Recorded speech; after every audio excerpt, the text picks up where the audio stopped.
¿Estamos en cámara? ¿Estamos al aire? Un saludo muy especial para todas las personas que están ahí por el canal de YouTube viendo esta conferencia y pues aprendiendo un poco más acerca de las profecías. Estamos hablando de qué está ocurriendo en el Medio Oriente, porque tiene mucho que ver con las profecías de la Biblia y sobre todo también tiene que ver con un acontecimiento espectacular del cual los cristianos estamos pues expectantes, y es la segunda venida de nuestro Señor Jesucristo a este mundo para establecer definitivamente su justicia y su paz, establecer su reino. Así que es muy importante examinar las profecías bíblicas, y las profecías bíblicas están directamente relacionadas con un pueblo, Israel, y ese pueblo ha regresado a su lugar digamos, a su nación, ha regresado a su tierra. Ese pueblo ya está ahí, habitando en el Medio Oriente, y muchas profecías de la Biblia dicen que esta sería una de las principales señales que indicarían la inminencia de la segunda venida de Jesucristo, cuando Israel volviera a estar morando, posando, volviera a ser reunida y estuviera en su tierra. Israel ya está ahí desde el 14 de abril de 1948. Así que realmente quiere decir que la segunda venida del Señor entonces realmente está muy cerca, porque pues ya Israel está ahí, en su tierra. Ahora, la Biblia decía, o dice, perdón, los profetas de la Biblia dijeron que Israel volvería a su tierra, pero volvería en incredulidad. Y así está Israel en este momento en su tierra, en incredulidad hacia Dios Padre y hacia su Hijo Jesucristo, pues particularmente incredulidad respecto de que Cristo es el Mesías, pero que aún así en incredulidad Dios los protegería, Dios los guardaría, y Dios comenzaría, digamos, a desarrollar los últimos aspectos de su plan, porque Israel tendría que ser restaurada física, nacionalmente, pero un tiempo después tendrá que ser restaurada espiritualmente. Ya hemos visto el regreso de Israel a su tierra, hemos visto la restauración física, política, económica, religiosa, nacional de Israel, pero todavía no estamos viendo su restauración espiritual. La restauración espiritual de Israel tiene que ver con los últimos años de gran tribulación.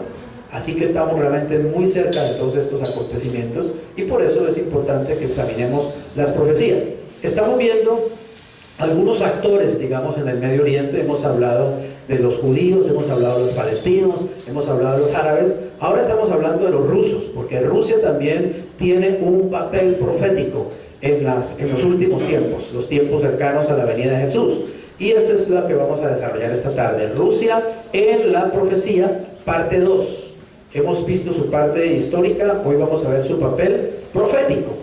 Ya hace 15 días estuvimos examinando la parte histórica de Rusia y vimos cómo, digamos, comenzó, digámoslo así, en el territorio que hoy es Rusia, pues comenzó a través de tribus, los eslavos orientales sobre todo, de Europa, que fueron subiendo hasta esas regiones y fueron poblando todas estas tierras y digamos, creando ciudades que luego se fueron fortaleciendo con el tiempo, hasta que llegó el tiempo imperial y aparecieron los zares. Entonces hablamos de Iván el Terrible, hablamos de Nicolás II, que fue el último zar que existió antes de que, digamos, cambiara la política, la economía y la historia realmente de Rusia con la famosa revolución bolchevique.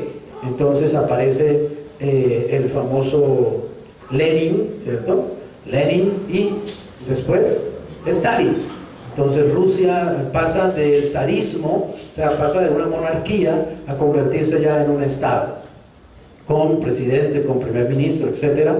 Y sobre todo hay un cambio pues muy radical también respecto de la mentalidad, de la filosofía de vida de los rusos. Entonces comienza el socialismo, el marxismo, el comunismo, ¿cierto?, con todos sus planteamientos ideológicos, económicos, etcétera, y se va moldeando a través de Lenin y Stalin lo que conocimos como la Unión de Repúblicas Socialistas Soviéticas, la URSS.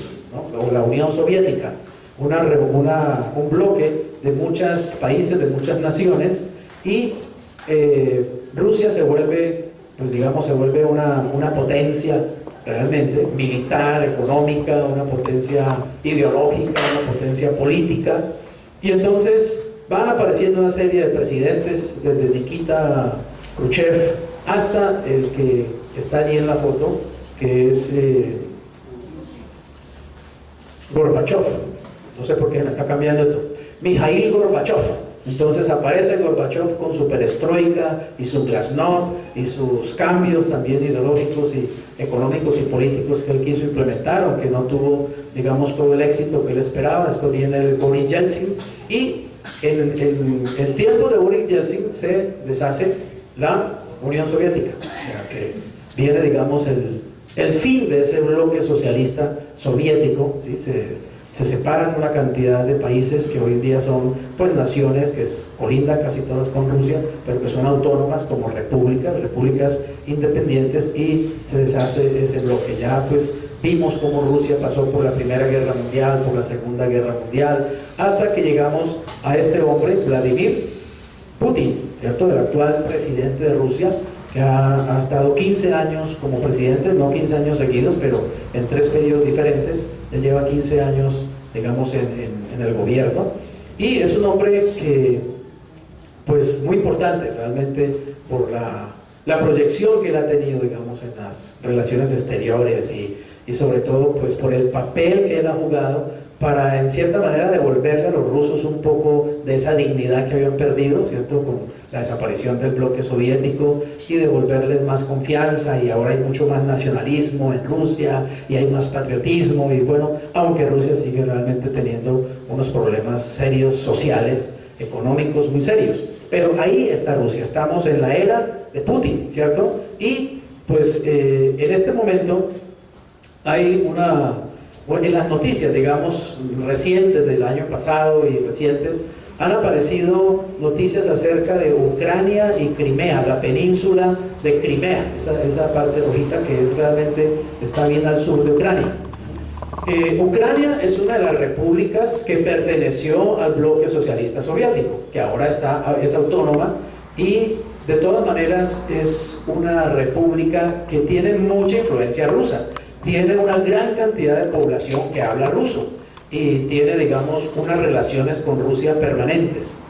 La Unión Europea, o sea, Europa, que está acá, ¿cierto?, acá al occidente, Europa le ha estado haciendo poquitos a Ucrania para que se una a la Unión Europea. La verdad es que desde que se desbarató el bloque socialista soviético, Europa ha tratado de que varias de esas repúblicas, pues, se anexen a la Unión Europea, pero Rusia ha seguido de todas maneras también influyendo para que no lo hagan, inclusive para que de alguna manera vuelvan y digamos, se hagan parte de ella. Y creo que en la mente de Putin todavía hay el sueño de resucitar la Unión de Repúblicas Socialistas Soviéticas, es decir, de volver a anexar esas repúblicas y volver a esa gloria que tuvo antes, pues, este bloque socialista, ¿no?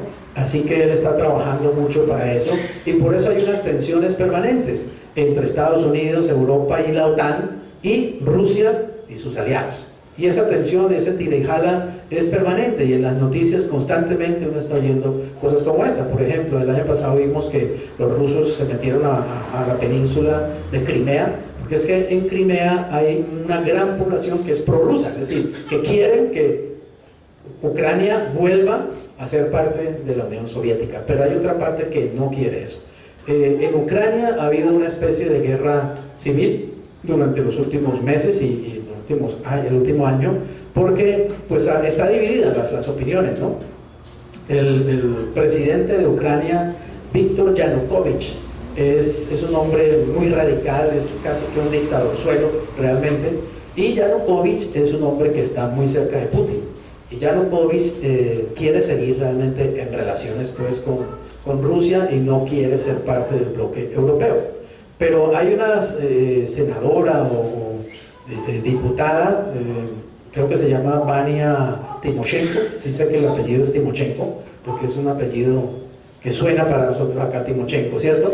Vania Timoshenko, ella ha estado oponiéndose, es como la Corina Machado de Venezuela, ¿no? Oponiéndose allí a Víctor Yanukovych, queriendo que Ucrania sea parte de la Unión Europea, y eso ha dividido mucho las opiniones en este país, y ha habido pues enfrentamientos muy fuertes. Los manifestantes salen a la calle a protestar, y Yanukovych pues envía a la policía y el ejército a reprimir, y ha sido brutal la represión, y hace poco metió a la cárcel a la Timochenko. Armaron un juicio allí, le empapelaron, unos juicios de corrupción, y ¡pum!, a la cárcel. Es una presa política realmente. Y en ese tira y jala, pues obviamente que entra también la OTAN, entra Europa, entra Estados Unidos, y por otro lado entra Rusia también, obviamente, a buscar pescar en río revuelto. Ucrania depende mucho del gas que Rusia le suministra. Y en estos momentos, pues Rusia inclusive ha invertido, a pesar de que Rusia tiene muchos problemas económicos, como decimos, ha invertido dinero en Ucrania, pues para buscar tener, digamos, a ellos siempre de su lado. Y ahí está ese tira y jala, y por eso, pues en las noticias a menudo está apareciendo Vladimir Putin, ¿no? Su presidente. Quiero leerles 3 noticias, precisamente, que quiero relacionarlas, y voy a decirles por qué, y vamos a entrar entonces luego a estudiar la profecía, la parte bíblica.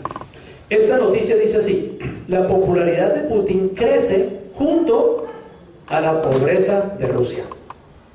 La semana pasada Rusia hizo un balance de los 15 años de Vladimir Putin en el poder. El portavoz del presidente, Dmitry Peskov, dirigió una mesa redonda en la que varios sociólogos, economistas y empresarios analizaron las causas y posibles consecuencias del alto apoyo popular a Putin.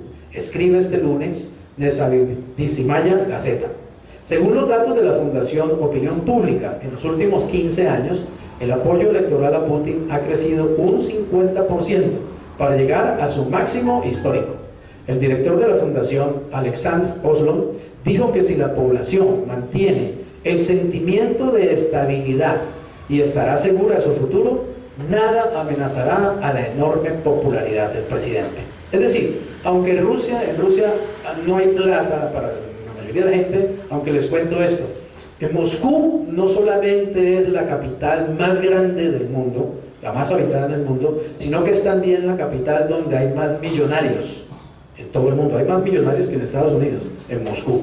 Sin embargo, Rusia como nación realmente está en una terrible depresión económica, en una gran pobreza, la mayoría pues de la población. Ahora, una razón de que hay tantos millonarios en Rusia es que muchos se han salido de Europa, porque en Europa, en Francia, en Inglaterra, en estos países, los impuestos cada vez están mucho más altos. Entonces la gente se sale de esos países, y en Rusia dicen: vengan acá, que acá no les cobramos tantos impuestos. Hace el año pasado o el antepasado, creo, un artista francés muy conocido de cine, ¿no?, que es bien narizón, él se fue de Francia, dijo que se iba de Francia y se fue para Rusia porque pues estaba hasta aquí de los impuestos, y mucha gente ha hecho eso.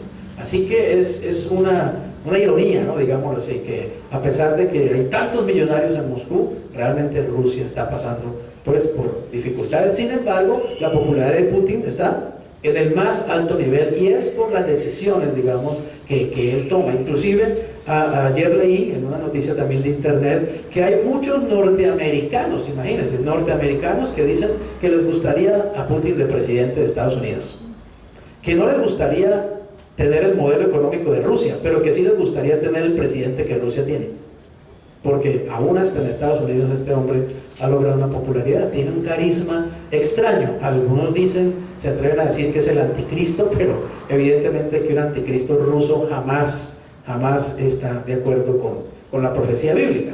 Sin embargo, es un hombre que tiene que ver, digamos, con las decisiones de estos últimos tiempos, y no podía asegurar eso, pero no sé si él vaya a ser precisamente el presidente que esté a la cabeza de la invasión contra Israel cuando Rusia y sus aliados vengan contra ella. No sabemos. Lo que sí es que Rusia nunca ha sido amiga de Israel, jamás ha sido amiga de Israel. Los rusos siempre, digamos, el Estado ruso, ¿no?, digamos así, siempre ha sido antagonista de Israel, inclusive cuando en Alemania se hicieron esos campos de concentración, ¿no?, y todo el trabajo de los nazis contra los judíos. También en Rusia se estaban haciendo cosas parecidas contra los judíos. En Rusia se llamaban los pogroms, ¿sí? Y en Alemania o en Polonia se llamaban los campos de concentración. Los rusos también, digamos, tienen en sus manos muchísima sangre judía, muchísima sangre judía. Así que siempre ha habido un espíritu antisemita, sobre todo, evidentemente ese espíritu antisemita, pues se ha elevado a raíz del marxismo, el socialismo, el comunismo, ¿sí? Y usted va a notar que, digamos, por lo general en los países o las personas que tienen esa tendencia al marxismo, al socialismo, no son nada amigables con Israel. Ahí está el caso del extinto presidente de Venezuela, ¿cierto? Hugo Chávez, que maldijo desde el fondo de sus entrañas a Israel, dado su ideología, precisamente su ideología también socialista, marxista.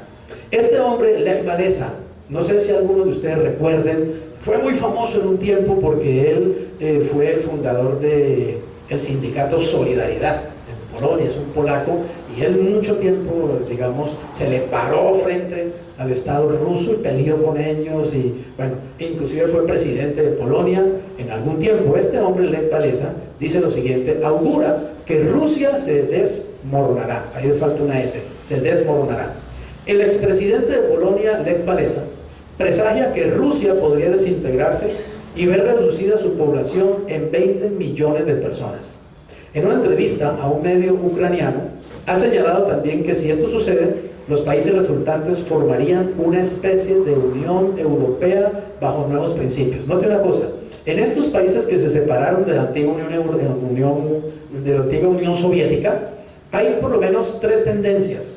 Unos dicen, unámonos a Europa, hagámonos parte de la Unión Europea. Otros dicen, no, regresemos a formar un bloque soviético. Y otros dicen, no, ni con Europa ni con Rusia, hagamos nuestra propia Unión de Repúblicas nosotros, hagamos nuestro propio bloque económico, hagamos nuestra propia Unión de Repúblicas. Y eso es lo que predice Lech Walesa que puede suceder. Dice, habrá una equiparación de los ritmos de desarrollo económico y estas naciones empezarán a abrirse para establecer vínculos de cooperación en diversos formatos, ha vaticinado Walesa. Además, cree que Rusia está rezagada de Occidente entre 30 y 50 años y nunca fue un Estado democrático y libre. Rusia nunca ha vivido bajo los principios del mundo occidental y Putin, con sus acciones en Ucrania, pone a prueba la solidaridad europea y mundial, opinó el político polaco. Por un lado, hay pobreza y mucha problema social en Rusia, pero hay un presidente, digamos, tremendamente apoyado y admirado y amado por la mayor parte de los rusos. Por otro lado, hay un político polaco vaticinando que Rusia va de mal en peor, que va a perder hasta 20 millones de habitantes porque hay cada vez más desintegración, digamos, y que pues su economía evidentemente no está bien. Y por otro lado, sin embargo, a pesar de esa situación, Rusia está aumentando su armamentismo. Esta noticia dice lo siguiente: la industria militar rusa ha multiplicado el potencial de la Unión de Repúblicas Soviéticas o Socialistas Soviéticas. Las empresas productoras de armas han conservado y multiplicado el potencial alcanzado en los años soviéticos, declaró este viernes el jefe del servicio de prensa de la exportadora estatal de armamento Rosoboronexport. En las décadas siguientes a la desintegración de la URSS, los ingenieros y científicos rusos no solo han preservado, sino también multiplicado el potencial de centenares de empresas productoras de armas de primera clase, competitiva y solicitada en todo el mundo, dijo. Agregó que Rusia exportó en 2014 armas por valor de 15.000 millones de dólares. Decía un político, creo que era un senador en Estados Unidos hace un tiempo, decía, ¿para qué siguen las naciones invirtiendo tanto presupuesto en lo militar y en las armas? ¿Para qué? Si no es para usarlas, ¿sí o no? Si no es para usarlas. ¿Para qué Rusia, que tiene unos problemas sociales y económicos tan graves, fruto de la desintegración del bloque soviético, para qué Rusia sigue aumentando su poderío militar? ¿Qué pensará hacer Rusia con esas armas? Además de comercializar y vender, porque es un vendedor de armas en el mundo entero. Realmente es un gran negocio. Usted sabe que la guerra es un gran negocio, porque cuando hay una guerra, los países buscan comprar armas como sea. los presupuestos de educación, los presupuestos de alimentación, los presupuestos de vivienda no son tan importantes como los presupuestos de guerra obviamente cuando un país está en guerra. Así que hay personas en el mundo realmente interesadas que haya guerra. Es más, hay organizaciones muy poderosas que organizan guerras, que trabajan en medio de los gobiernos y se meten y se infiltran para asesorar a los gobiernos para llevarlos a la guerra, porque a ellos les interesa simplemente que su negocio funcione. Es como el jefe o el dueño de la funeraria, ¿cierto? Que dice, pues a mí no me gusta, yo no quiero que a nadie le vaya mal, pero yo necesito que mi negocio camine, ¿sí o no? El dueño de la funeraria, ¿no? Bueno, así son los dueños de las armas, digamos, los que producen la fábrica de armas y todo esto. Para ellos es una fiesta que haya guerras, porque van a vender millones de millones. Rusia vendió en solamente el 2014 $15,000 millones. Y la pregunta es, ¿para qué quiere tantas armas Rusia? ¿Y para qué Rusia le vende tantas armas a los árabes? Por ejemplo, porque ella es la proveedora de armas para todo el mundo árabe. Esas armas algún día alguien las va a usar. Y está escrito en la Biblia que así va a ser. Porque está escrito en la palabra de Dios que en un tiempo no muy lejano el mundo se va a ver envuelto inevitablemente en una tercera guerra mundial, que será la guerra definitiva, porque será la guerra en medio de la cual venga Jesucristo por segunda vez. Así que yo sí quiero que haya una tercera guerra mundial. Yo quiero que la haya, claro. ¿Por qué? Porque así viene Cristo más rápido. Y esa es una cosa que ya no se puede evitar. Que vamos hacia la tercera guerra mundial, vamos hacia la tercera guerra mundial, inevitablemente. Y precisamente esta profecía que vamos a analizar es muy importante porque es uno de los pasos dentro de la profecía que van a acercarnos a esa guerra, tercera guerra mundial, con su batalla de Armagedón, pero con lo más importante, la segunda venida de Jesucristo. Así que entremos en la profecía. Esta profecía se llama profecía contra Gog en la Biblia. Y está en Ezequiel 38 y Ezequiel 39. Son 2 capítulos completos dedicados a esta profecía. En Ezequiel 38, del 1 al 4, lo primero que podemos establecer es la identidad de este Gog, porque Dios le pidió a su profeta Ezequiel que él le hablara proféticamente a una persona, a un jefe, a un ministro, a un presidente, a un rey, digamos, que la Biblia llama Gog. Y dice así: vino a mí palabra de Jehová diciendo, hijo de hombre, pon tu rostro ¿contra quién? Contra Gog. ¿En dónde? En la tierra o en tierra de Magog. ¿Y quién es Gog? Príncipe, soberano de Mesec y Tubal. Y profetiza contra él y di: así ha dicho Jehová el Señor. O sea, el Señor le manda a decir, a través de Ezequiel, le manda a decir a Gog, que está en la tierra de Magog y que es príncipe soberano de Mesec y de Tubal, le manda a decir: he aquí, yo estoy contra ti, oh Gog, príncipe soberano de Mesec y Tubal, y te quebrantaré, y pondré garfios en tus quijadas, y te sacaré a ti y a todo tu ejército, caballos y jinetes, de todo en todo equipados, o sea, ejércitos muy bien armados, gran multitud, con paveses y escudos, teniendo todos ellos espadas. Obviamente que Ezequiel está describiendo las armas, ¿cierto?, de la época de Ezequiel, pero esta es una profecía para los tiempos que están delante de nosotros. Por lo tanto, estos ejércitos van a venir mucho más armados que con paveses, escudos y espadas. Van a venir con misiles, con tanques, con bombas, con muchas cosas, ¿cierto? Con las armas de estos últimos tiempos, con todas esas armas que están produciendo las diferentes naciones. ¿Para qué quiere Irán enriquecer uranio y tener, digamos, energía nuclear? ¿Para qué quiere Jordania, que ahora entró ya también, digamos, en el club de los que van a tener, digamos, energía nuclear, Jordania? Y ahí ya hizo el trato, ya hizo ¿cómo se llama? El contrato con Rusia, precisamente, para tener también, digamos, una planta nuclear en Jordania. ¿Para qué quieren esos países armas nucleares? No va a ser simplemente para hacer una fiesta, ¿cierto? Es porque la guerra se está indudablemente se está enquistando la guerra. La guerra va a venir, indudablemente, inevitablemente va a venir. Y Dios habla a través de su profeta, digamos, Ezequiel, a este Gog. Ahora, si miramos en las profecías, bueno, yo las he estudiado realmente ya por unos 40 años.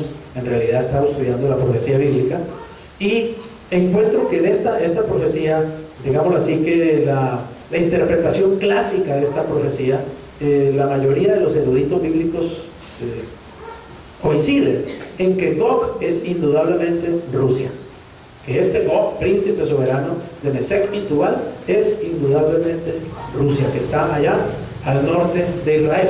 En la Biblia, cuando las profecías hablan de lugares, cuando la profecía dice norte o sur o oeste u oeste o occidente o oriente, siempre están tomando como punto de referencia a Jerusalén, ¿sí? A Israel. Así que cuando la Biblia habla de norte, se refiere a lo que está al norte de Israel. Cuando nosotros decimos norte, pues lo que está al norte nuestro es Canadá y Estados Unidos, ¿cierto? Ese es el norte para nosotros. Pero para los judíos el norte es Rusia, ¿cierto? Y los países que van, pues, está Turquía también al norte. Ahora, noten esto. El Señor le dice a este príncipe, le dice, dígale que yo estoy en contra de él. O sea que este príncipe está en problemas, ¿está claro? Porque se echó encima nada menos que a Dios. ¿Por qué Dios estará en contra de ese príncipe? ¿Qué será lo que este príncipe hace, piensa o ha hecho a lo largo de la historia o está haciendo que Dios está contra él realmente? Ahora, él le dice, te quebrantaré. Oigan que no dice lo destruiré, sino te quebrantaré. Y también dice, pondré garfios en tus quijadas, pondré garfios en tus quijadas y te sacaré con todos tus ejércitos. La verdad es que en el mundo político y en el mundo, digamos, militar, se toman decisiones, ¿cierto? Los hombres toman decisiones y los hombres van a la guerra y los países se enfrentan y las naciones se enfrentan, pero lo que casi nadie entiende o sabe es que a menudo detrás de esas decisiones hay fuerzas espirituales. ¿Me hago entender? Que están realmente empujando muchas veces las cosas. Aquí lo que Dios está diciendo es que Él, realmente Él es el que lo va a sacar de allá, de su tierra, lo va a traer, y la pregunta es, ¿lo va a sacar para dónde? ¿Lo va a traer hacia dónde? Y la respuesta es, lo va a traer hacia la tierra de Israel, porque allí el Señor lo va a juzgar. Hay profecías que luego veremos más adelante, donde Dios le habla inclusive a las naciones, y Dios dice, yo a ustedes las naciones las voy a traer también acá y las voy a juzgar, y Dios dice que las va a juzgar en el valle de Josafat, que es un lugar que está en Israel. Hay tiempo de juicio que viene para este mundo y Dios está moviendo ya las fichas, Dios está moviendo las cosas para que se den. Ahora, por un lado, digamos, está Dios haciendo movimientos, por el otro lado también está el príncipe de este mundo, ¿sí? Satanás. También Satanás está moviendo la política, la economía, la religión mundial para sus intereses, realmente. Satanás también se está moviendo. Pablo le llamó a esto digamos, le llamó la iniquidad, ¿cierto? El misterio de iniquidad que está en acción, le llamó Pablo. Es todo lo que el diablo hace a través de sus inventos, sus mentiras, para que realmente, digamos, las cosas vayan siendo de acuerdo a lo que él quiere. Pero nosotros hemos aprendido en la Biblia que Dios deja que el diablo haga sus movimientos, pero él también hace los suyos, ¿está claro? Y los movimientos del diablo siempre Dios le sale adelante. Dios deja que el diablo se mueva y toda la cosa, pero al final Dios también, digamos, inclusive usa esos movimientos para sus propios propósitos, para sus propósitos. Quiero contarle algo que está sucediendo este momento, está sucediendo en muchas partes del mundo, y creo que Colombia no es la excepción. Voy a contárselo rápidamente. No sé si usted ha oído de las personas que se llaman los walk-ins. ¿Ha oído los walk-ins?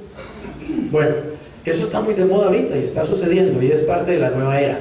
La nueva era es la filosofía que está impulsando el hecho de que haya un nuevo orden mundial, ¿claro? Que haya un gobierno mundial y que se siente allí un emperador, un dictador mundial.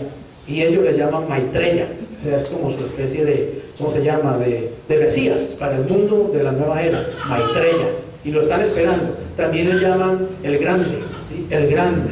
Y ellos dicen, el grande se va a manifestar. Pero ellos dicen que para que el grande se manifieste, primero tiene que haber un cambio global en la conciencia de los seres humanos. ¿Está claro?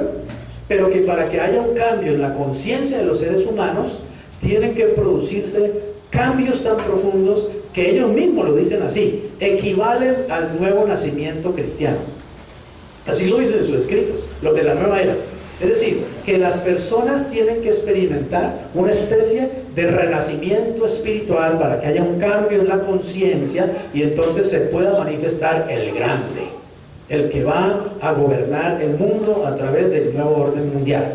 ¿Y saben qué está pasando? Como estas personas de la nueva era creen en la reencarnación, no en la resurrección como creemos los cristianos, de acuerdo a la Biblia, sino en la reencarnación.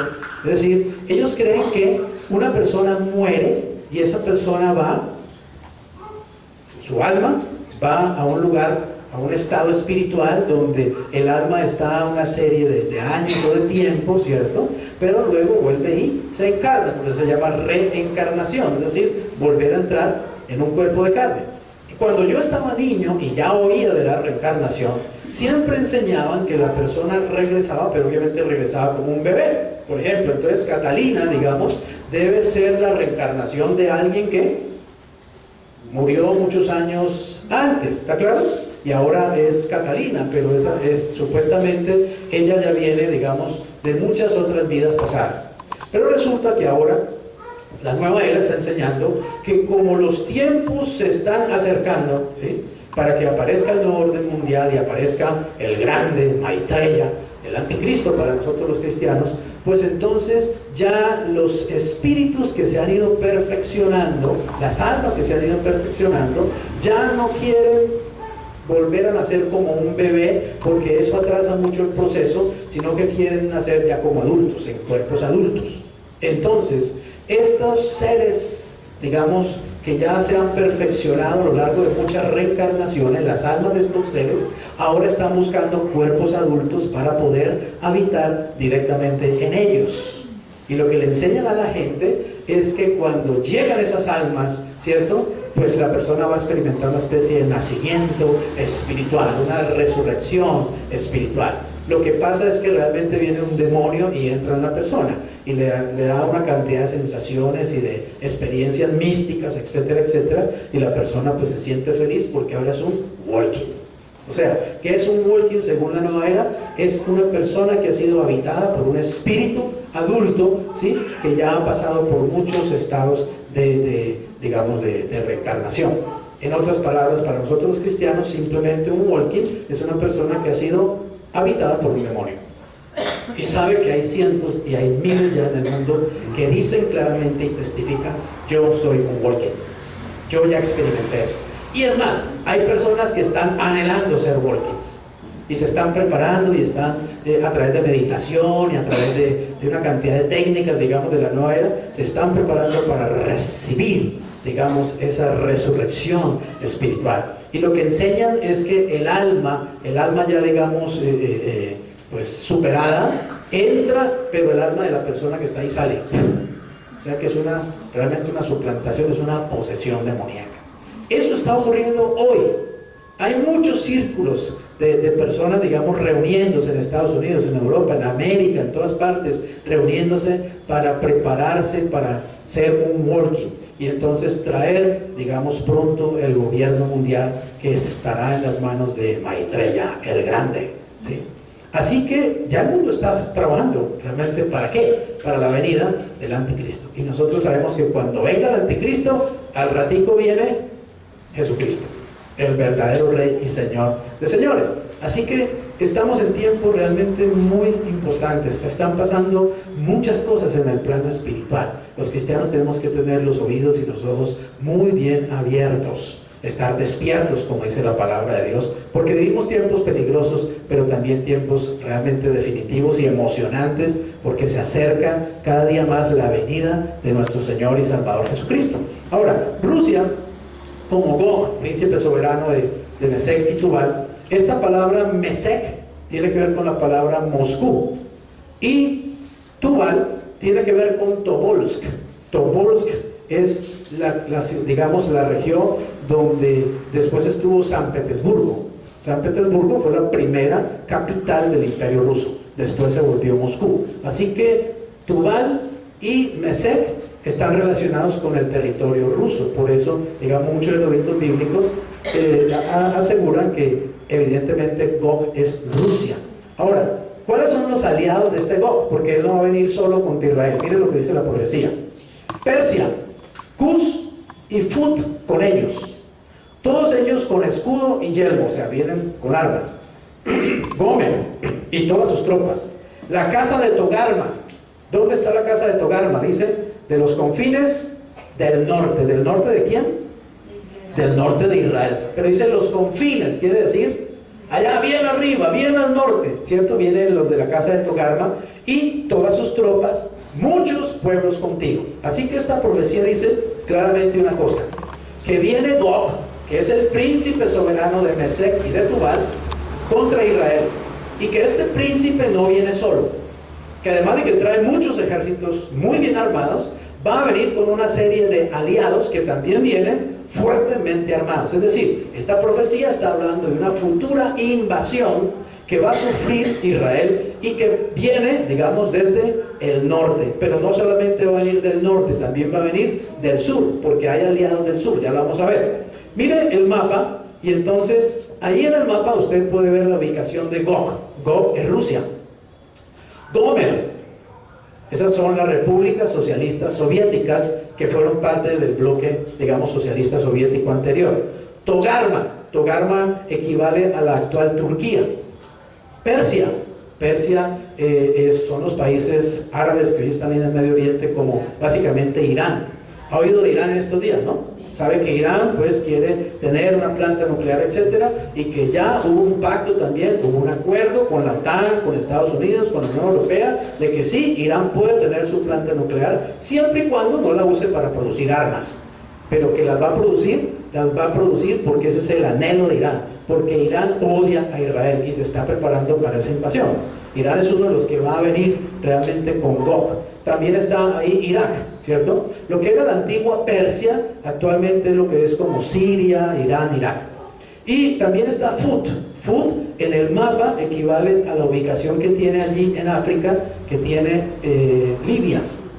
Libia es aquel país que estaba gobernado por Gaddafi. ¿Se acuerda de Gaddafi? Aquel dictador que lo mataron hace poco, le hicieron una revuelta, la primavera árabe, y él resultó muerto por un muchacho ahí de un balazo en la calle. Lo encontraron escondido en una cañería con un guardaespaldas de él, y allí murió el gran Gaddafi, ¿no? Pero ahí está, digamos, Libia como una enemiga de Israel, evidentemente. Y Cus, la palabra Cus significa oscuro. Son los pueblos africanos también, y equivale en ese sitio geográfico, equivale básicamente a Etiopía. También otros dicen que Sudán y Etiopía pueden ser Cus. Ahí está el mapa entonces con los nombres actuales, ¿está claro? Lo vimos con los nombres que le da Ezequiel, porque eran los nombres que tenían las regiones en el tiempo de Ezequiel. Pero esas regiones que no han cambiado, es la misma región, solo que con nombre moderno, con nombre diferente, hoy equivaldrían de esta manera: Gog, allá arriba al norte, Gog, que sería Rusia; Gomer, que serían las antiguas repúblicas soviéticas, que son por lo menos esas 15 que están allí: Armenia, Azerbaiyán, Bielorrusia, Estonia, Georgia, Kazajstán, Kirguistán, Letonia, Lituania, Moldavia, Tajikistán, Turkmenistán, Ucrania y Uzbekistán. Ahí están todas, ¿sí? Esas 15 repúblicas, digamos, son lo que era la antigua república soviética, y ahí están. Recuerde que ellas en su pensamiento, en su filosofía y en su política siguen alineadas con el socialismo, el marxismo, con Rusia, etcétera, etcétera. Ahora, abajo, la casa de Togarma es Turquía, allá al norte también, Turquía, la casa de Togarma. Y acá donde está Libia es lo que Ezequiel le llama Fut. Y donde está Sudán y Etiopía es lo que Ezequiel llama Cus. Donde está Irak e Irán es lo que llama Persia, ¿está claro? Así que mire cuántas, digamos, esta es una invasión que viene prácticamente casi que de los 4 puntos cardinales, contra ese puntico rojo que está ahí, que inclusive está muy grande, todavía es mucho más pequeño de lo que está en ese mapa. Ese puntico rojo es Israel. Israel va a sufrir dentro de no sabemos cuánto tiempo, pero no es tampoco demasiado tiempo, ese tipo de invasión. Ahora, Cuando estemos viendo, no sé en realidad si nosotros alcancemos a ver esa invasión o si ya como iglesia de Jesucristo hayamos sido arrebatados por el Señor, en realidad no está claro si los cristianos vamos a estar en la tierra cuando esta invasión suceda o ya nos hemos ido en el arrebatamiento. Pero si llegáramos a ver esta invasión, pues realmente hay que preparar la maleta ya, porque ya viene Jesús a arrebatar. ¿Entendemos esto? Porque los tiempos están realmente acortándose muy rápidamente. A propósito, ahora que le hablaba de los Walkins, ¿sabe qué dice la Nueva Era? Que están enviando los Walkins para que ellos se vuelvan asesores de los políticos mundiales, para que ellos tomen las decisiones necesarias para que venga el nuevo orden mundial, y que ese trabajo de los Walkins se llama la transición, y que dura exactamente 7 años. Y equivale para nosotros los cristianos a los 7 años de gran tribulación, indudablemente. Así que el diablo también tiene su agenda, ¿está claro? Y está engañando a millones de personas a través de la nueva era. Así que usted deje de estar leyendo libritos de nueva era, ¿cierto? Y más bien lea la Biblia, en realidad. Libritos de consejitos de Paulo Coelho y otros famosos que solo dan consejitos y consejitos y consejitos, ¿cierto? Y pues mejórese y construyase, pero todo usted, yo, nada del Espíritu Santo, nada de Jesucristo, y más bien agárrese a leer la Biblia, en realidad. Ahora, no quiero decirle que no lea, digamos, literatura ¿cómo se llama?, de mejoramiento personal, etcétera, pero sepa escoger. Mejor lea autores cristianos. Realmente hay libros excelentes de cristianos acerca de cómo vivir en el Espíritu, ¿sí? Mire, yo le pregunto una cosa: ¿qué es mejor? ¿Ser dirigido por el Espíritu Santo de Dios o simplemente agarrarse a hacer una cantidad de técnicas de meditación trascendental? ¿Sí? Que para mejorarme, para que tener más tranquilidad, que para tener mis pensamientos más no sé qué. Hombre, llénese del Espíritu Santo y verá que tiene amor, gozo, paz, paciencia, benignidad, bondad, fe, mansedumbre y templanza. Déjese de bobadas, cristiano. Entienda quién es usted y entienda que estamos en tiempos muy difíciles realmente, en los que hay que tomar decisiones radicales, en los que hay que tomar la posición que necesitamos tomar los hijos de Dios en estos tiempos, porque el diablo está arrasando con sus mentiras y con sus engaños por todo lado, por todo lado. Por un lado están los Walkins, por otro lado están los extraterrestres, ¿cierto? Los aparentes extraterrestres son los mismos demonios, simplemente con diferente nombre y con diferente presentación de acuerdo al público. Bien, de eso hablaremos en algún momento, sobre los extraterrestres y todo este cuento. El tercer punto sería: ¿cuál es la razón de esta invasión? ¿Cierto? Primero, ¿quién viene a la cabeza de esa invasión? Viene Gog, príncipe soberano de Mesec y Tubal. ¿Con quién viene? Viene con la casa de Togarma, viene con Gomer, viene con Fud, viene con Cus y viene con Persia. Es decir, viene Rusia a la cabeza de una confederación de países enemigos de Israel, de orientación musulmana, indudablemente, que son básicamente Irán, Irak, Libia, Etiopía, posiblemente Sudán, Turquía, allá al norte, todas las repúblicas o ex-repúblicas socialistas soviéticas. Algunos dicen que en Gomer también se puede ubicar a Alemania, pero lo que pasa era que ubicaban a Alemania Oriental, cuando todavía estaba el muro, ¿no? La Alemania Oriental, usted sabe que pues era más alineada con Rusia, y la Alemania Occidental alineada con Occidente. Yo personalmente no creo que Alemania esté en ese bloque, porque primero ya hubo ya hubo la unificación de Alemania, y Alemania es uno de los países bandera en la Unión Europea, y la Unión Europea nunca va a estar, digamos, apoyando a Rusia para una invasión a Israel. Así que no creo que Alemania esté allí, pero era una interpretación, digamos, de maestros de los años 70, etcétera. Pero en profecía uno tampoco puede, digamos, decir, pues esto es exactamente y esta es la última palabra, porque son acontecimientos que están en el futuro para nosotros. Solo podemos mirar la Biblia y ir tratando de entender. Por ejemplo, podríamos entender allí en los versículos 7 al 12 cuál es la razón de esa invasión. La pregunta: ¿por qué Rusia quiere armar todo un bloque de naciones y venir fuertemente armado e invadir un territorio tan pequeño como Israel? ¿Qué tiene Israel? ¿Qué es lo que hay en Israel que hace que estas naciones quieran venir y una nación como Rusia quiere invadirla? Ahora, las cosas se están dando porque precisamente Rusia, como les decía, tiene, digamos, problemas económicos muy grandes, pero tiene a la vez también muchas armas que vende, que reparte y que hace para ella.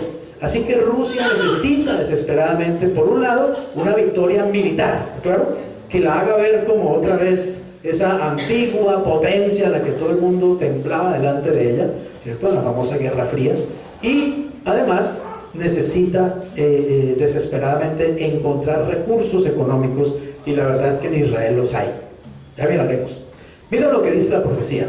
¿Qué le dice Dios a Ezequiel? Que diga: prepárate y apercíbete, le está hablando a Gog, tú y toda tu multitud que se ha reunido a ti, y sé tú su ¿qué? Su guarda. O sea, Rusia es la guarda de los otros países, y de hecho lo es.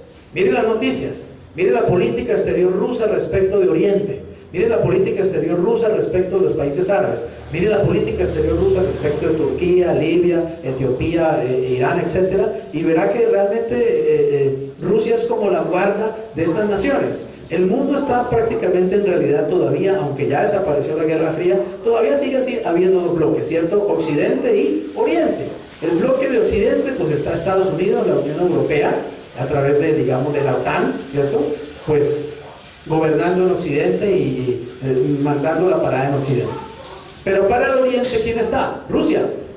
Y más allá de Rusia, más al Oriente, está nada menos que el dragón, que ya no está dormido, sino que está bien despierto, China, que también tiene que ver con las profecías bíblicas y que también va a jugar un papel en la Tercera Guerra Mundial. Pero estamos hablando de Rusia. Dice: de aquí a muchos días, oigan esto, esta expresión, de aquí a muchos días serás ¿qué? Visitado al cabo de años. Esta expresión al cabo de años indica el tiempo de esta profecía, que ya lo veremos al final. Vendrás ¿a dónde?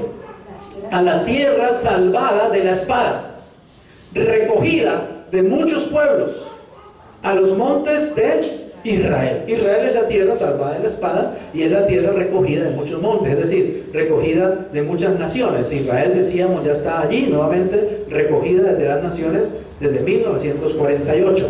Que Israel, que siempre fueron, esos montes, siempre fueron ¿qué?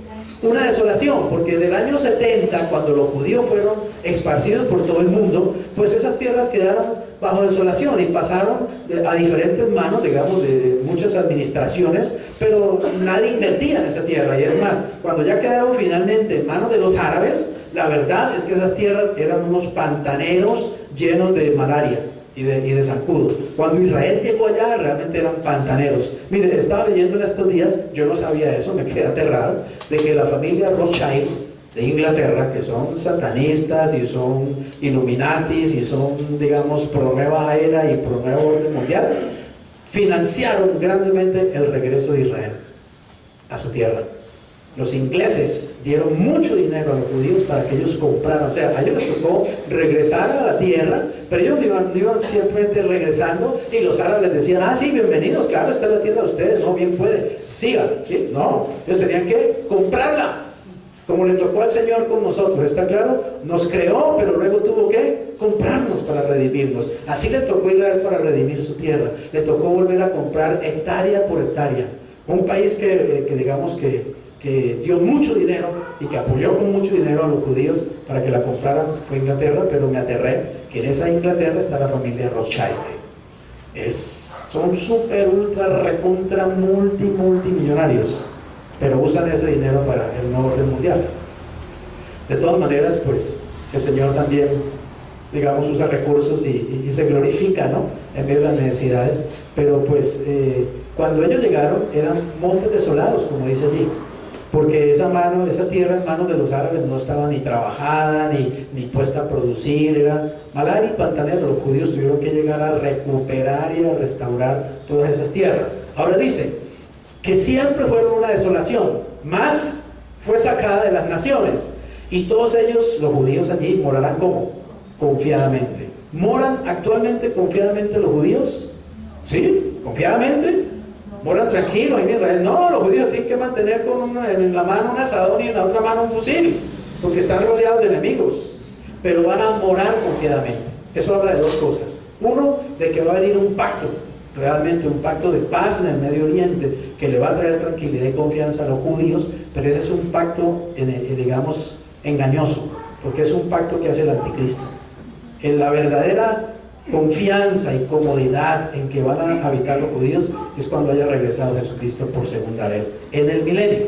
Ya veremos eso en algunas profecías más adelante. Ahora dice, subirás tú y vendrás como tempestad, como nublado para cubrir la tierra. Serás tú y todas tus tropas y muchos pueblos contigo, así ha dicho Jehová el Señor. En aquel día, ¿cuál es la razón de esta invasión?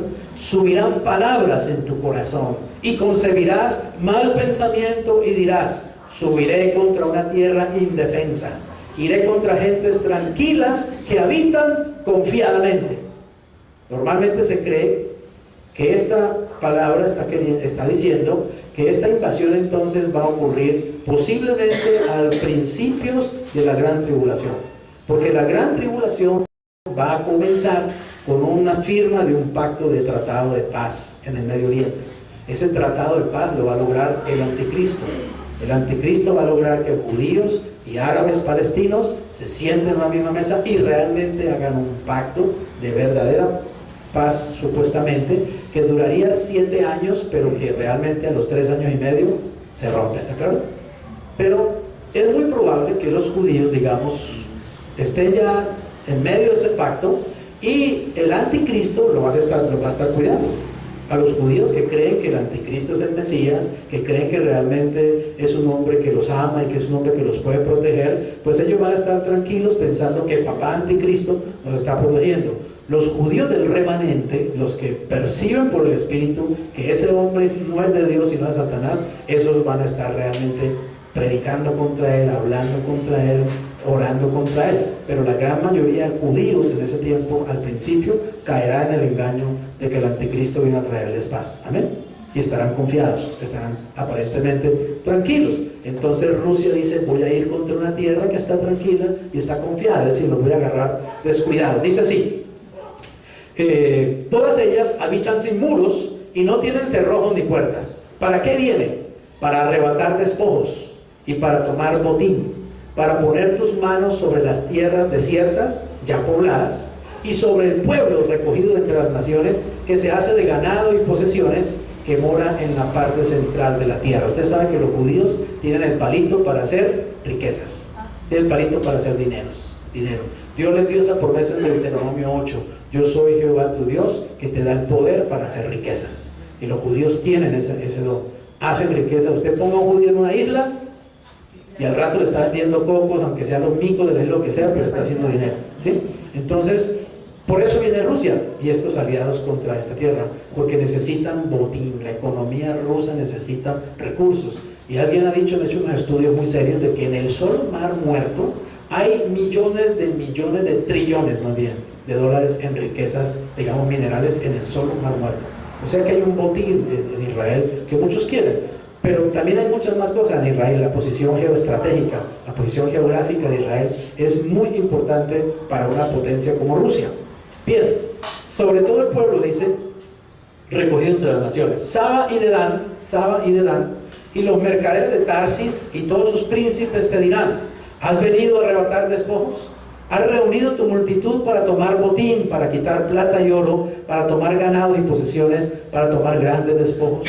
Noten que aparece Saba y Dedán. Saba y Dedán posiblemente sean pueblos árabes que no están, digamos, apoyando a Rusia en esa invasión.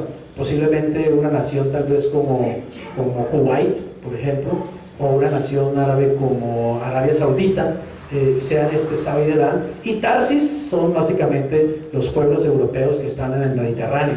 Ellos dicen que le van a preguntar, ¿has venido para tomar despojo, para tomar ganados y posesiones? ¿Cuál es el resultado de esta invasión? ¿Qué va a pasar? Realmente el propósito de Gog es tomar botín en Israel, arrasar con esa tierra y adueñarse de ella. Pero ¿será ese el resultado? ¿Será que lo va a poder lograr? No lo va a poder hacer, porque Dios no lo va a permitir. Miren, desde que Israel volvió a ser una nación en 1948, cuando Israel llegó en el 48, al ratico ya hubo guerra contra los árabes. Se le vinieron varios países árabes contra Israel y no pudieron contra ella.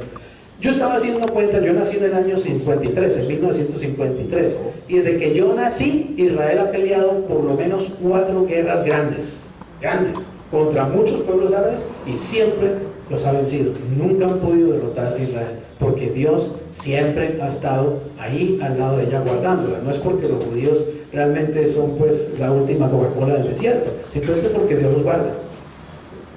Hubo guerra desde que yo nací en el 53 y en el año 56 ya estaba Israel en guerra con los árabes. Luego estaba en guerra en el año 60 y algo, 67 exactamente, una de las guerras más importantes, 67. Luego en el 73 y luego en el 82. Son unas 4 guerras grandes, fuera de escaramuzas y muchas cosas más. Israel le toca todo el tiempo, realmente. Usted está viendo lo que pasa en la Franja de Gaza, etcétera, ataques terroristas. Todo el tiempo le toca estar allí, pendiente. ¿Cuál es el resultado de esta invasión? Versículos 18 al 22. Dice: en aquel tiempo, cuando venga Gog contra la tierra de Israel, dijo Jehová el Señor, subirá mi ira y mi enojo, porque he hablado en mi celo y en el fuego de mi ira, que en aquel tiempo habrá gran temblor sobre la tierra de Israel, que los peces del mar, las aves del cielo, las bestias del campo y toda serpiente que se arrastra sobre la tierra y todos los hombres que están sobre la faz de la tierra temblarán ante mi presencia, y se desmoronarán los montes y los vallados caerán y todo muro caerá a tierra, y en todos mis montes llamaré contra él, o sea, contra Gog y sus ejércitos, la espada, o sea, las armas. Dice Jehová el Señor, la espada. Oiga esto que va a hacer el Señor: la espada de cada cual será contra su hermano. Dios nos hará una estrategia que ya usó y que está en el Antiguo Testamento. Uno puede leer varias veces. Dios ya lo hizo. En ocasiones había reyes que se reunían para venir precisamente a atacar al pueblo de Israel. ¿Y Dios qué hacía? Dice que los confundía y que terminaban matándose entre ellos mismos. Exactamente eso va a ser en la invasión de Rusia y de esta nación. Es decir, al final Libia, Etiopía, Turquía, las naciones soviéticas, Rusia, se van a destruir entre ellos mismos, se van a terminar echando bala y destruyéndose a ellos mismos, porque Dios lo hace y Dios puede hacerlo. Dios trae confusión al enemigo y dice: y yo litigaré contra él con pestilencia y con sangre. O sea, con pestilencia es con pestes, ¿sí? Realmente con enfermedades y todo esto, y con sangre. Y haré llover sobre él, sobre sus tropas y sobre los muchos pueblos que están con él, impetuosa lluvia y piedras de granizo, fuego y azufre. ¿Se acuerdan que Dios hizo llover sobre Egipto cuando Moisés trajo las 10 plagas, cierto? No 7, yo no sé por qué todo el tiempo oigo gente diciendo las 7 plagas de Egipto. Son 10, hombre, no son 7, son 10. ¿De dónde aprendieron que son 7? Internet está lleno de las 7 plagas de Egipto. Son 10. Moisés, una de las plagas era granizo con fuego que caía y destruía, pero no cualquier granizo, era granizo como que cayó hace poco en Bogotá, ¿cierto? Que dañó carros y dañó casas y todo esto. Granizos, a veces en Estados Unidos ha habido granizadas, granizos de los grandes, una pelota de golf, por ejemplo. Usted sabe lo que hace una pelota de golf cayendo a la velocidad que viene, la distancia que trae, la fuerza y la aceleración que eso trae. Bueno, destruye. Dios va a pelear con fuego, granizo también contra estas tropas. Y dice que Él las va a destruir.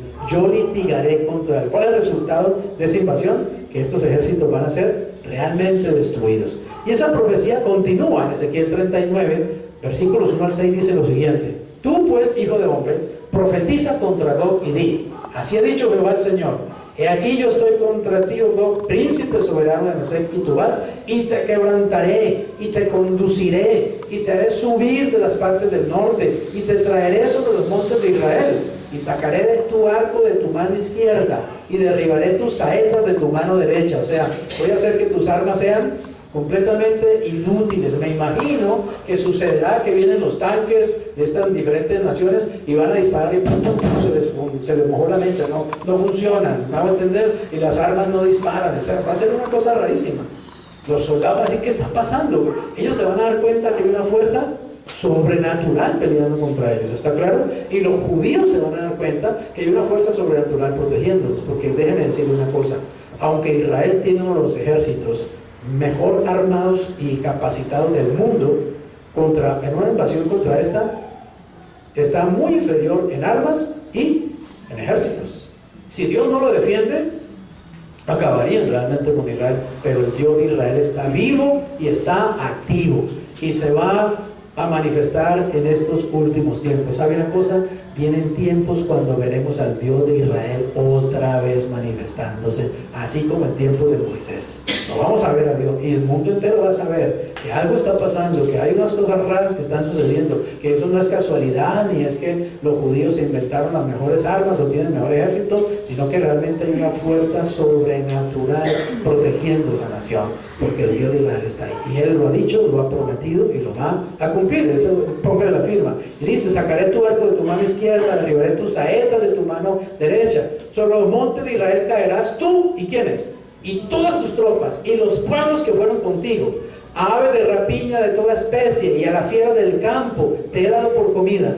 Sobre la faz del campo caerás, porque yo he hablado, dice Jehová el Señor, y enviaré fuego sobre Magog y sobre los que moran con seguridad en las costas, y sabrán que yo soy Jehová. Amén. El Dios de Israel y el Dios tuyo y mío. Versículos 9, 11 y 12 de Ezequiel 39 sigue diciendo: y los moradores de la ciudad de Israel saldrán y encenderán y quemarán armas, escudos, paveses, arcos y saetas, dardos de mano y lanzas, y los quemarán en el fuego por 7 años. Por eso se cree que esta invasión debe suceder al principio, en los inicios de la gran tribulación, porque la gran tribulación dura 7 años. Y durante 7 años van a estar, digamos, quemando los despojos y los desechos de todas esas armas. Y esto va a suceder también allí. Miren, dice: en aquel tiempo yo daré a Gog lugar para sepultura allí en Israel, el valle de los que pasan al oriente del mar, y obstruirá el paso de los transeúntes, pues allí enterrarán a Gog y a toda su multitud, y lo llamarán el valle de Hamón Gog. Y la casa de Israel los estará enterrando ¿por cuánto tiempo? Por 7 meses para limpiar la tierra. Vengan, 7 meses recogiendo cadáveres y metiéndolos. Me imagino que habrá fosas comunes y cementerios en este valle, ¿no? De Hamón. Se va a llamar Hamón Gog, ese valle. ¿Cuál es el propósito final de esta profecía? Es decir, ¿cuál es el propósito de Gog? O sea, Rusia y sus aliados, invadir Israel para hacer botín, apoderarse, digamos, de un lugar estratégico en el Medio Oriente y fortalecerse como imperio, como potencia. ¿Cuál realmente es el resultado que va a obtener? Que peleando contra Israel se va a encontrar que está peleando contra el Dios de Israel realmente, y va a ser destruidos sus ejércitos y todas sus tropas. Va a terminar convirtiéndose Israel en su cementerio. Lo que él pensaba que sería un botín se va a convertir realmente en su sepultura, en su cementerio. Pero desde el punto de vista de Dios, ¿cuál es el final de esa profecía? Que Dios se va a glorificar, evidentemente. Miren lo que dice Ezequiel 38, 17 y luego el versículo 23. Así ha dicho Jehová el Señor: ¿no eres tú aquel de quien hablé yo en tiempos pasados por mis siervos los profetas de Israel, los cuales profetizaron en aquellos tiempos que yo te habría de traer sobre ellos? Y seré engrandecido y santificado, y seré conocido ante los ojos de ¿qué? De muchas naciones, y sabrán que yo soy Jehová. Ezequiel 39, 7 y 8. Y haré notorio mi santo nombre en medio de mi pueblo Israel, y nunca más dejaré profanar mi santo nombre, y sabrán las naciones que yo soy Jehová, el santo en Israel. He aquí viene y se cumplirá, dice Jehová el Señor, este es el día del cual he hablado. ¿Va a destruir Dios a estos ejércitos simplemente porque es un Dios iracundo, ¿sí?, que viene contra estas criaturas? No. Lo va a hacer porque es justo realmente, y porque Él a la larga quiere que las naciones del mundo, e inclusive los mismos que están atacando a Israel, reconozcan y entiendan que Él es Dios. Amén. Yo imagino que muchos de esos soldados, al ver los fenómenos que están pasando, muchos se pueden inclusive convertir ahí antes de que sean muertos, ¿sí?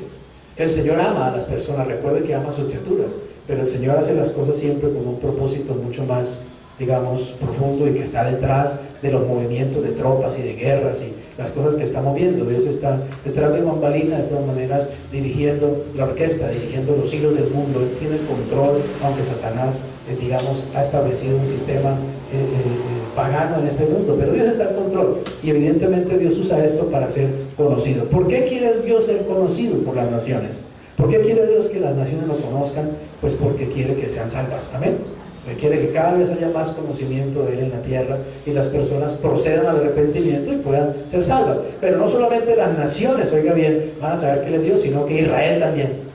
La pregunta, ¿y no sabe Israel que Jehová es Dios? Claro que Israel sabe que Jehová es Dios, pero hay algo que Israel no sabe, y es que Jesucristo es el Hijo de Dios. Y ese es el problema de Israel. Y esto es lo que Israel va a saber también, amén, a través de estos últimos tiempos. Va a tener que pasar por los peores 7 años de su historia. Va a tener que ser invadido muchas veces por diferentes pueblos. Va a tener que estar a punto de ser aniquilado para que Israel llegue a abrir los ojos y entender que Cristo es el Señor, que Cristo es el Mesías, que Cristo es su Salvador. Y eso es lo que Dios está buscando finalmente hacer. Ezequiel 39, 21 al 22 y 28 al 29. Vamos terminando ya. Dice: pondré mi gloria entre las naciones, y todas las naciones verán que mi juicio que habré hecho y mi mano que sobre ellos puse. Y de aquel día en adelante, oigan esto, sabrá quién, la casa de Israel, que yo soy Jehová su Dios. Y sabrán que yo soy Jehová su Dios cuando, después de haberlos llevado al cautiverio entre las naciones, los reúna sobre su tierra, sin dejar allí a ninguno de ellos, ni esconderé más de ellos mi rostro, porque habré derramado de mi espíritu sobre la casa de Israel, dice Jehová el Señor. ¿Y sabe qué le va a pasar a Israel cuando Dios derrama de su espíritu? Que a los judíos se les va a quitar el velo que no les ha permitido hasta el día de hoy entender lo que usted ya entendió, lo que para ustedes es tan claro, ¿sí? Lo que para ustedes es un hecho, que Jesucristo es su Señor, que Jesucristo es su Salvador, que Jesucristo murió por sus pecados, que la sangre de Cristo te lavó, que el Señor vino a darte salvación y redención. Eso es todavía un velo para el pueblo judío. Pero cuando ellos estén en medio de esta situación y vean el favor de Dios con ellos y vean la mano de Dios con ellos, entonces ellos van a entrar en un tremendo arrepentimiento verdadero, y será derramado el Espíritu Santo sobre ellos como en aquellos días en Pentecostés. ¿Se acuerdan? Y ellos, los judíos, abrirán los ojos, y el remanente se convertirá a Cristo el Señor, y comenzará un tiempo de evangelización mundial a través de 144,000 judíos que van a evangelizar el mundo de aquel entonces. Van a ser tiempos muy emocionantes. Último punto: el tiempo de esta profecía. Simplemente, ¿cuándo va a ocurrir esa profecía? ¿Cuándo se va a cumplir según lo que estamos leyendo? Hay que ir a Ezequiel 38, al 8 y al 16 para entenderlo. Dice así: de aquí a muchos días serás visitado al cabo de años. Esa expresión, al cabo de años quiere decir ya terminándose, ¿cierto? El tiempo, al cabo de los años. ¿Y qué es el cabo de los años en la Biblia? Es el tiempo que le queda a este sistema mundial antes de que venga Jesucristo a establecer un nuevo sistema mundial. La nueva era, a través de los Illuminatis, a través de los masones, a través de las finanzas de hombres multimillonarios y satanistas, está trabajando para traer el nuevo orden mundial. Pero el Espíritu de Dios está trabajando para traer el verdadero nuevo orden mundial. Amén. Que vendrá cuando Cristo vuelva por segunda vez y establecerá su reino. Se llama el reino de Dios, el reino de Cristo sobre esta tierra. Y eso sí será realmente algo que traerá bendición, prosperidad, justicia y paz a todas las naciones. Vendrás a la tierra salvada de la espada. Bien, dice también el 16: y subirás contra mi pueblo Israel como nublado para cubrir la tierra. ¿Y cuándo será eso? Será al cabo de los días. Este cabo de los días, como digo, pueden ser los 7 años de gran tribulación. No es que sean 3 o 4 días, es un tiempo largo de gran tribulación, que son los últimos tiempos. Miren, proféticamente hablando, hoy estamos ya viviendo en los últimos tiempos, ¿está claro? De acuerdo a la Biblia. Pero estamos seguramente viviendo en algo que Jesús llamó el principio de dolores. El principio de dolores. Yo creo que estamos casi como en la mitad ya del principio de dolores. Ya vamos a entrar en la segunda mitad del principio de dolores.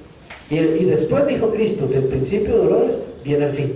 Es decir, vienen los 7 años de gran tribulación. O sea que 2025, 2030, 2050, no sabemos. Pero el tiempo está muy cerca. Mucho más cerca de lo que nosotros pensamos. Y si la segunda venida de Cristo está cerca, el arrebatamiento está mucho más cerca, y puede ser en cualquier momento. Conclusión: cada día está más cerca el arrebatamiento de la iglesia, y la segunda venida de Jesucristo. ¿Es tiempo para qué? Para estar despiertos. Así que pellizca al que hace rato le durmió y dígale, es tiempo de estar despiertos, porque pronto viene el Señor a llevarnos como iglesia y a venir a establecer su reino en este mundo. Así que son tiempos realmente maravillosos los que estamos viviendo. Son tiempos peligrosos, pero también son tiempos que nos están acercando a la segunda venida de Jesús. Así que esta invasión de la que hemos leído y que Ezequiel habló de esto, pues muchos siglos antes, realmente muchos siglos antes de Cristo, habló Ezequiel esto. Hoy para nosotros ya está realmente a pocos años, porque él hace tantos miles de años dijo, por medio del Espíritu Santo, para nosotros está muy pronto para cumplirse. Así que estemos atentos.